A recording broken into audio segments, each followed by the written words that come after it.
그래서 소위 천국 백성의 특징인 팔복을 말씀하시면서 두 번째로 애통하는 자가 복이 있다 이렇게 말씀을 하십니다. 그런데 다른 말씀도 그렇지만 이 말씀을 보면 우리가 생각하기에 정말 이해가 잘 안 됩니다. 애통이라는 게 뭐예요? 마음속에 있는 슬픔이 너무나 강하여서 그 고통의 감정이 겉으로 폭발하여 눈물이 쏟아지며 우는 것이 애통이라고 하는 겁니다. 그런데 예수님은 그렇게 우는 자가 복이 있다라고 말씀하십니다. 그러면서 그런 사람이 뭘 받아요? 위로를 받는다라고 말씀을 하십니다. 예수님 말씀하시면서 하늘나라 백성의 첫 번째 특징이 심령이 가난한 자라고 말씀드렸어요. 심령이 가난하다는 것은 진짜 우리 마음이 가난하고 실제로 우리 모든 것들이 가난한 것을 의미하기도 합니다. 그런데 여기 심령이 가난하다는 것은 또 다른 의미에서 보면 하나님이 우리 마음속에서 역사하셔서 뭘 보게 하시냐면 나를 보도록 만드신다는 겁니다. 즉 나를 보는데 뭘 보냐면 예수님 없이 하나님 없이 살아왔던 나의 영적인 결핍을 보도록 만드신다는 겁니다. 여러분 우리 마음속에는 누가 거하실 공간이 있냐면 예수님이 거하실 공간이 있어요. 왜 우리 가끔 가다 보면 마음이 공허하다라는 얘기를 할 때가 있잖아요. 왜 공허해요? 그렇죠. 예수님이 이 안에 채워지지 않으니까 뭔가가 가슴이 아리고 뭔가가 채워지지 못한 이 갈망, 열정이 있다는 거죠. 그러므로 여러분 하나님 없는 예수님 없는 그의 영혼이 세상 어디에서도 만족할 수 없는 빈 공간을 우리 마음속에 가지고 있는 것을 보도록 만드신 거예요. 그래서 심령이 가난한 자는 누구를 보냐면 나를 보고 내 안에 예수님이 없었던 나의 더러운 모습을 보게 되는 거죠. 그런데 그런 부족함을 발견하는 것은 시작에 불과합니다. 그런 가난한 마음이 결국 어디로 이어지게 되냐면 애통하는 마음으로 이어지도록 되어 있습니다. 우선 애통하는 첫 번째 이유는 제가 금방 말씀드렸던 것처럼 하나님이 주시는 눈으로 우리 자신들을 보게 되었을 때 애통하는 마음이 일어날 수밖에 없도록 되어 있습니다. 하나님을 모를 때는 무슨 눈으로 보겠어요? 세상 눈으로 보는 거죠. 세상적인 가치관, 세상적인 방법, 그거 가지고 모든 것들을 평가하는 거예요. 내가 행복하냐 불행하냐 뭘로 비교하겠어요? 많이 가진 사람과 비교하겠죠. 내가 많이 배웠느냐 못 배웠느냐로 비교하겠고요. 내가 뭐 많은 것들을 누리고 있느냐 못 누리고 있느냐, 그러니까 세상적인 눈으로 바라보고 판단을 내리는 겁니다. 주로 다른 사람과 비교하면서 보게 되는 겁니다. 그런데 그런 우리 마음속에 예수님께서 우리 마음의 눈을 딱 띄워주시면 뭘로 보게 돼요? 세상적인 눈이 아니라 예수님이 주시는 눈으로 보게 된다는 겁니다. 자, 딱 봤더니 어때요? 예수님이 주시는 눈으로 내 마음속, 내 심령 모든 것들을 낱낱이 꿰뚫어 보니까 뭐가 보이겠습니까? 너무나 기가 막혀서 눈물도 나오지 않을 정도로 충격과 심한 슬픔을 경험할 수밖에 없습니다. 사실 인간에게 진정으로 애통할 수 있는 분은 누구밖에 없냐면 하나님밖에 없습니다. 그 이유가 뭐예요? 하나님이 우리를 만드셨기 때문에 그래요. 처음에 하나님 우리 인간을 만드셨을 때에는 우리에게 온전한 하나님의 형상이 있었습니다. 그러니까 빨가벗어 써도 부끄럽지 않아요. 그죠? 뭐 하나님이 동산에 딱 거닐고 계시면 누가 잽싸게 달려가요? 아담과 하와가 아마 하나님 앞에 쪼르르 달려갔습니다. 하나님 오늘은 이런 일이 있었고요. 뭔 일이 있었고요. 아무런 이 거리감이 없었어요. 하나님 앞에 조금도 부끄러움이나 손색이 없는 당당한 모습으로 설 수 있었다는 거예요. 원래 인간. 그리고 우리 몸에도 하나님의 형상이 있어서 영광이 있었습니다. 그런데 죄가 그만 그런 우리들 안에 들어오게 된 거죠. 그래서 죄가 가져온 결과가 뭐예요? 우리 안에 있던 하나님의 형상이 낱낱이 파괴되고 다 잃어버리게 되었다는 겁니다. 그러므로 구원은 사실 뭐부터 시작하냐면 하나님의 형상이 다 파괴된 우리를 보시고 불쌍히 여기시는 데서부터 구원이 시작이 되는 겁니다. 하나님 우리를 보니까 뭐예요? 너무나 불쌍하고 너무나 초라하고 너무나 더럽고 너무나 추해서 가치가 없는 우리의 모습을 보시는 겁니다. 죄가 얼마나 무서운지 여러분, 우리는 죄가 들어오면요 다 망가질 수밖에 없어요. 그게 우리 모습이죠. 그런데 하나님께서 우리를 불쌍히 여겨주시고 우리 마음에 믿음을 주시면 우리가 뭘 보냐면 그러한 우리의 모습을 발견하게 되는 겁니다. 내가 지금 얼마나 무서운 파멸에 빠져 있고 내 안에 얼마나 무서운 죄성이 나를 지배하고 있는지를 예수님이 발견하도록 우리 눈을 띄워주신다는 겁니다.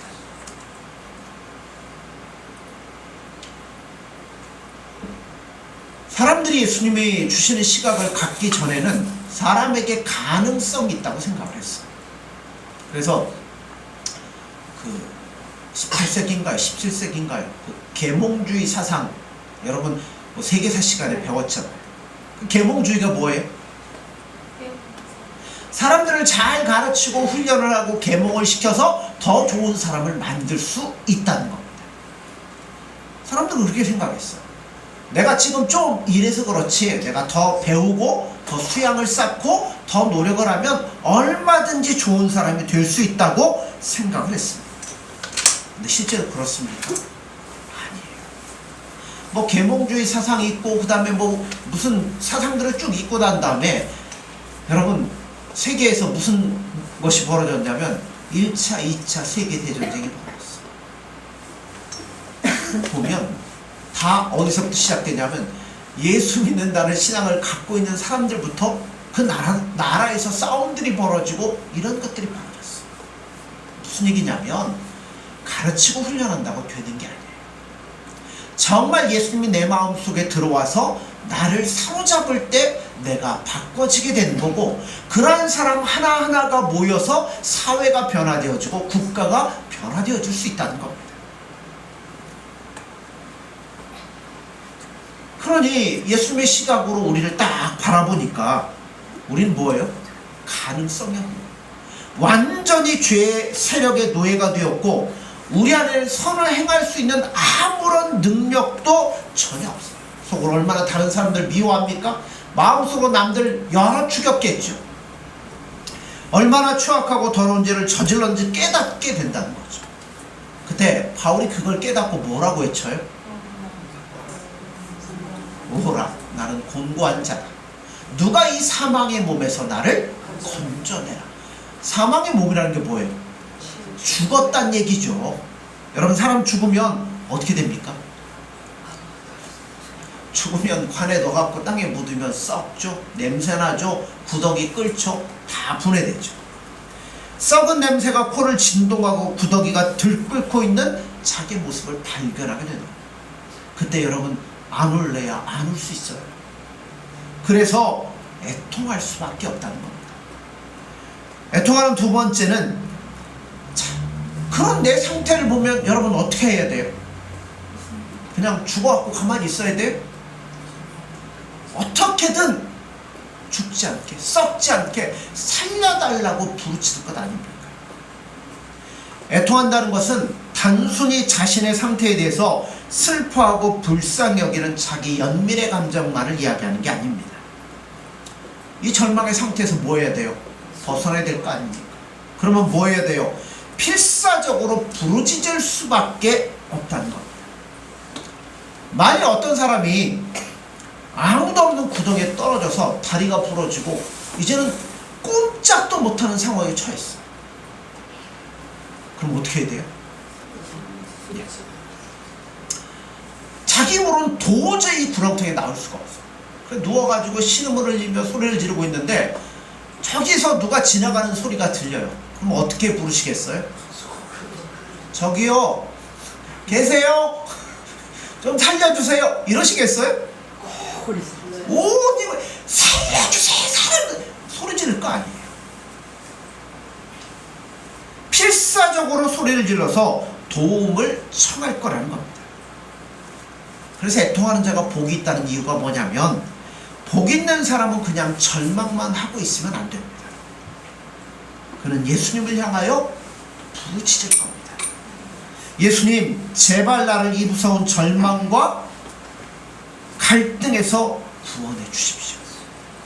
하나님 앞에 소리를 높여서 부르실 거 아닙니까? 근데 하나님 뭐 하시겠어요? 눈을 딱 띄워서 뭐를 보게 하시죠. 뭘 보게 하실까요? 바로 십자가에 못 박히신 예수님을 보도록 만드시는 겁니다. 그때 어떻게 되겠어요? 이 절망의 늪에서, 이 사망의 몸에서 나를 건져내 주실 유일한 분 예수님을 바라볼 때 우리는 그 예수님을 붙잡을 수밖에 없도록 되어 있습니다. 붙잡는데 어떻게 붙잡으실 거예요? 살짝 이렇게 붙잡으실 거예요? 그분이 아니면 안 돼요. 필사적으로 이 예수님을 붙잡을 거라고. 왜냐하면 그분만이 나를 이곳에서 구원해 줄 수 있기 때문이라는 것을 알기 때문이에요. 어느 날 예수님이 바리새인의 집에 초청되어 갔을 때 한 죄인인 여자가 예수님께 나와서 눈물로 그의 발을 적시고 머리털로 예수님의 발을 닦았습니다. 그때 거기 있던 사람이 이 여인의 행동을 굉장히 불쾌하게 생각했으며 그 여인의 행동을 저지하지 않는 예수님을 바라보면서 진짜 메시아인가 의심하기 시작했습니다. 왜냐하면 그 여자가 죄인이라는 것을 그 동네 사람들은 다 알기 때문에 그렇습니다. 그러니까 죄인을 가까이 하면 뭐 한다고요? 죄가 없는다고 그들은 생각했기 때문에 죄인을 멀리 하는 겁니다. 예수님 뭐라고 그래요? 들어가는 게 아니라, 그 얘기 아시잖아요. 무슨 얘기냐면 이런 얘기예요. 죄인인 여자를 멀리하지도 않고 그 여인 예수님을 접촉하는 것을 굉장히 불쾌하게 여겼는데, 그때 예수님이 이 시몬에게, 바리새인 시몬에게 묻습니다.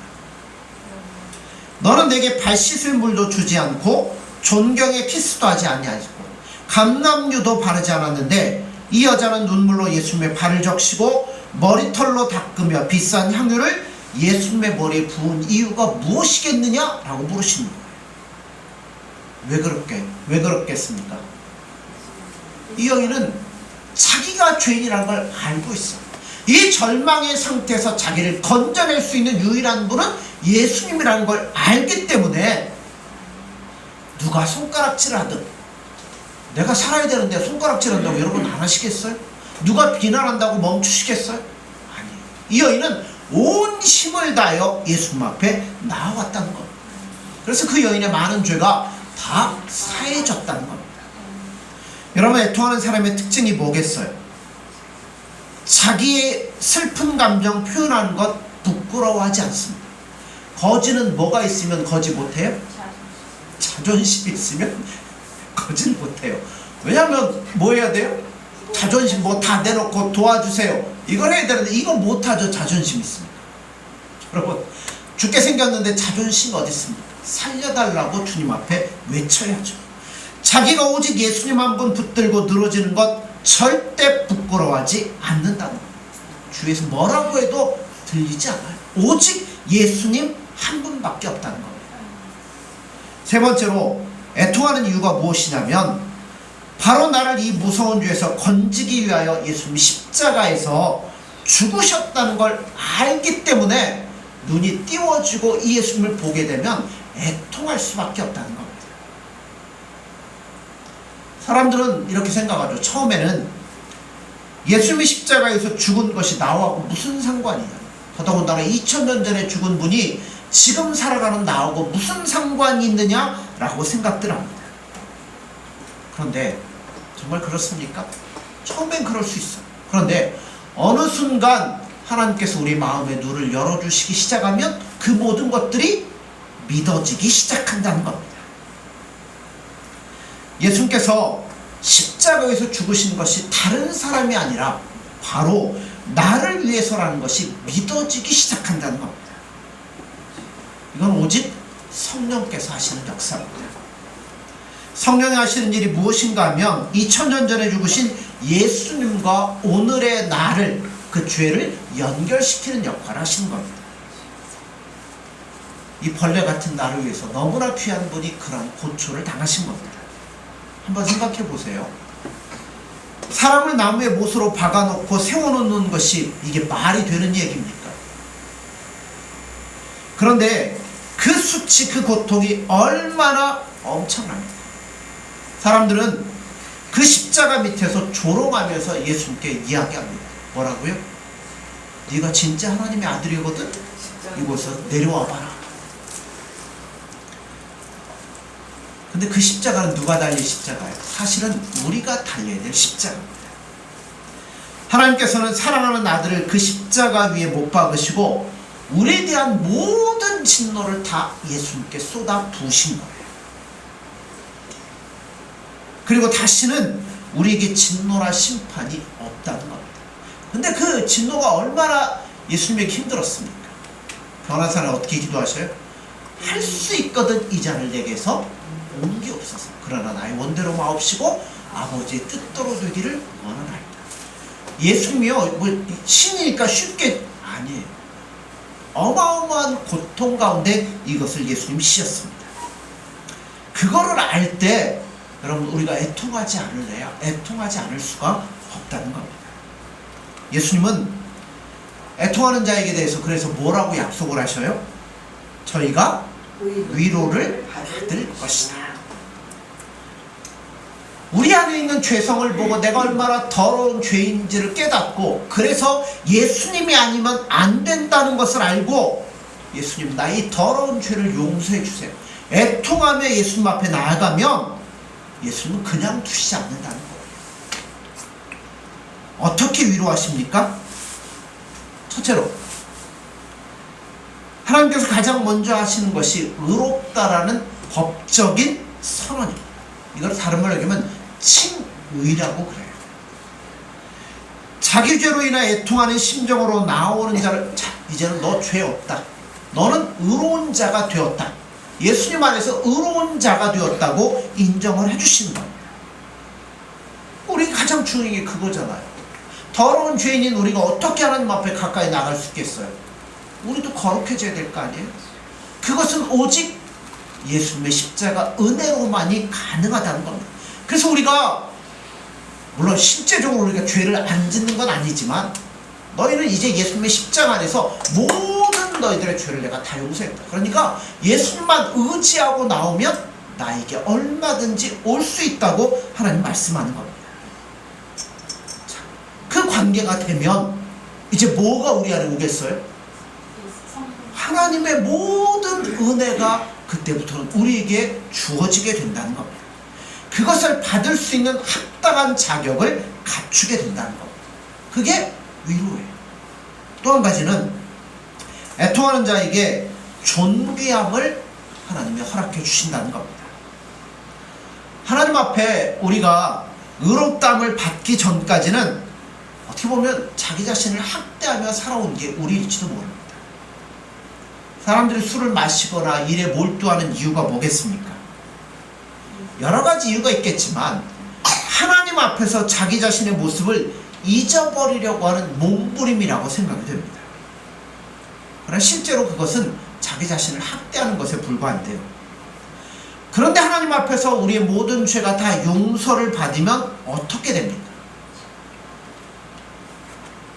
얼마나 여러분이 존귀한 자인지 아십니까? 여러분 세상 사람들이 뭐 딴 사람 볼 때 내가 볼 때 나 아무것도 아닌 것 같지만 여러분 한 사람을 사랑하고 구원하려고 누가 희생을 하셨어요? 하나님의 아들 독생자가 여러분을 대신하여 죽으셨다는 겁니다. 그러니까 우리 가치가 어마어마한 거예요. 무엇과도 바꿀 수가 없다는 겁니다. 그래서 여러분 지금까지 내가 이렇게 이제 존귀한 사람이 됐는데 내가 예전처럼 똑같이 살면 안 되겠지. 자신의 죄된 삶을 청산하고 예수님 앞에 의롭게 온전하게 살아가려고 몸부림을 치게 된다는 겁니다. 사람의 존귀함은요, 돈을 잘 쓰는 것이나 좋은 옷을 입는 것으로는 알 수가 없습니다. 존귀함은요, 어디서 나오는 거예요? 요 속에서 나오는 거예요. 하나님의 사랑을 받은 이 안에서부터 나오도록 되어 있습니다. 하나님의 사랑은 옷을 좋은 것으로 입지 않아도 저 영혼 깊은 곳에서 예수님 만나면 뭐가 솟아올라요? 기쁨이 올라오잖아요. 만족감이 올라오고 행복함이 올라오잖아요. 여러분 좋은 옷 안 입어도 예수님 만나면 기뻐요. 즐거워요. 행복해요.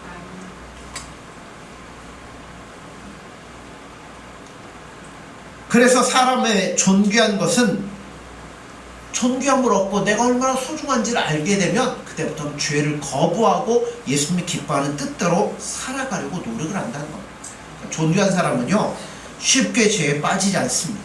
그러나 자기가 얼마나 존귀한지를 모르는 영혼이 병든 사람들은 너무나 쉽게 자기를 포기하고 너무 쉽게 유혹에 무너질 때가 많이 있습니다. 세 번째는, 하나님께서는 애통하는 자를 그가 연약하다고 해서 버리시는 적이 한 번도 없습니다. 내버려 두지 않고 끝까지 함께 하셔서 결국 하나님이 기뻐하는 수준으로 우리를 끌어오시는 분이 바로 하나님이시고 예수님이라는 겁니다. 물론 우리가 의롭다함을 받았다고 해서 완전히 죄를 멀리하고 죄를 안 짓느냐, 그것은 아니에요. 때로는 자신의 육체의 정욕에 질 때도 많고요, 죄를 범할 때도 많이 있습니다. 그러나 그렇다고 해서 하나님이 절대 우리를 버리시지 않습니다. 늘 언제나 우리와 함께 하시는 겁니다. 때론 그 하나님이 예수님 눈에 안 보일 때도 있고, 어떨 땐 그냥 나 혼자 안개 속을 걸어가는 것과 같은 때도 있습니다. 이거를 노래로 부르신 분이 있어요. 옛날에 최원순 씨라는 분이 있는데, 그 내용이 뭐냐면, 지난 꿈속에 나는 주님과 모래 위를 걷고 있었죠. 주님과 함께 걷는 그 길은 너무나 행복했어요. 그러다 문득 뒤를 돌아봤더니 그 다음부터는 잘 기억이 안 나요. 둘이 걸으면 발자국이 몇 개 돼요? 4개여야죠. 그런데 문득 돌아봤는데 발자국이 한 사람 것밖에 없었어요. 예수님 나와 함께 하신다고 하더니 왜 나를 버리시고 내버려 두셨습니까? 마음으로 애통하며 슬퍼하며 주님께 부르짖을 때 예수님 뭐라 그래요? 야, 너 힘들 때 내가 너 업고 간 거거든? 예수님 그렇게 말씀을 하시는 거예요. 여러분, 모호하고 방황스럽고 안개 속을 걸어가는 것 같고 나 혼자 걸어가는 것 같지만, 나중에 지나고 나서 보면 가장 정확한 길로 걸어왔음을 우리가 알게 될 거라는 겁니다. 방황했던 것 같은 순간이 가장 정확하게 바른 길로 갔다는 것을 알게 될 날이 분명히 온다는 겁니다. 그걸 하나님이 이스라엘 백성들을 통하여서 보여주시잖아요. 430년 동안 애굽의 노예로 살고 있던 그들을 모세라는 걸출한 선지자를 세우셔서 그들을 출애굽을 시켰습니다. 그리고 가나안 땅에 들어가기까지 어떻게 보면 40년 동안 뭐 했어요? 뺑뺑이 돌고 헤맨 것 같아요. 근데 제가 늘 자주 말씀드리지만 40년 동안 그들이 광야에서 뭐 했겠어요? 사람이 떡으로만 사는 게 아니라 하나님의 말씀으로 산다는 걸 친히 경험하죠. 만나 주시죠. 메추라기 주시죠. 물 없을 때는 바위를 터뜨려서 물을 주시죠. 의복이 헤어지지 않고 신발도 닳지도 않습니다. 40년 동안 그 길을 통하여서 누구를 예수님을, 하나님을 온전하게 경험하도록 만드시죠. 그러니까 믿음 없는 1세대는 뭐예요? 다 광야에서 죽고, 그런 훈련을 통해서 정말 예수님을 바라봤던 2세대가 뭐예요? 요단강을 건너고 여리고성을 돌아서 점령하고 그 모든 것들을 이루어낸다는 겁니다. 그러므로 방황이 아니에요. 40년 동안 가장 정확한 길로 훈련하면서 제대로 온 거라는 겁니다. 하나님은 물론 그 과정 가운데 하나님이 너무나 이 하나님을 대적하는 사람들로 인해서 뭐 할 뻔했어요? 버리시려고까지 마음을 먹으셨어요. 그러나 그럼에도 불구하고 끝까지 그들을 인도하시며 버리지 않으셨다는 겁니다. 그러므로 여러분, 그 하나님이, 그 예수님이 나와 함께 하신다는 겁니다. 부르짖기만 하면 언제나 우리 안에 성령을 주셔서 우리 마음의 상처를 치료하시고 우리를 바른 길로 인도하시며 은혜를 부어주시겠다는 겁니다. 애통하는 자가 이런 은혜를 받는다는 거예요. 예수님은 절대로 우리를 버리지 아니하십니다. 부르짖기만 하면 우리에게 은혜를 회복시켜 주시는 겁니다. 이것이 애통하는 자에 대한 위로라는 거예요. 우리는 다시 애통할 수 있습니다. 과거의 나를 돌아보고 애통할 수 있지만 지금도 애통할 수 있어요. 그런데 이것이 이전의 애통과는 다르다는 거예요. 이미 구원받은 자의 애통이며 이 애통을 통하여서 누구 앞에? 예수님 앞에 더 믿음으로 사랑으로 가까이 나아갈 수 있다는 겁니다. 애통하는 자의 가장 큰 특징이 뭐겠어요? 제가 아까도 말씀드렸죠. 자신의 감정을 감추지 않습니다. 죽게 생겼는데 여러분 조용히 살려주세요 하겠습니까? 아니잖아요. 그냥 속으로 자신의 부족함을 느끼는 것이 아닙니다. 마음속에 밀려드는 부족함을 그냥 참거나 다른 것으로 채우는 건 애통이 아니에요. 그러므로 늘 누구 앞에? 예수님 앞에 나가셔야 돼요. 애통하는 사람은 주위에 있는 사람들 부끄러워하지 않습니다. 그 시선 별로 중요하지가 않아요.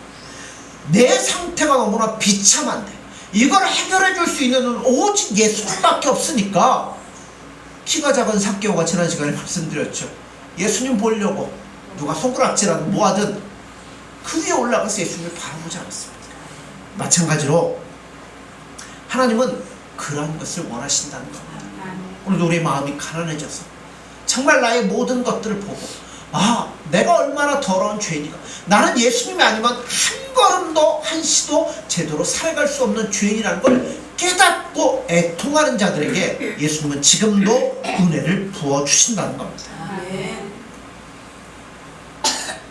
내가 그리스도를, 예수님을 믿는 것 여러분 부끄러워하시면 안 됩니다. 예수님은 제자들에게 사람들 앞에서 나를 부끄러워하는 사람은 이렇게 말씀하셔요. 인자도 천사들과 함께 올 때 그 사람을 부끄러워할 것이니라.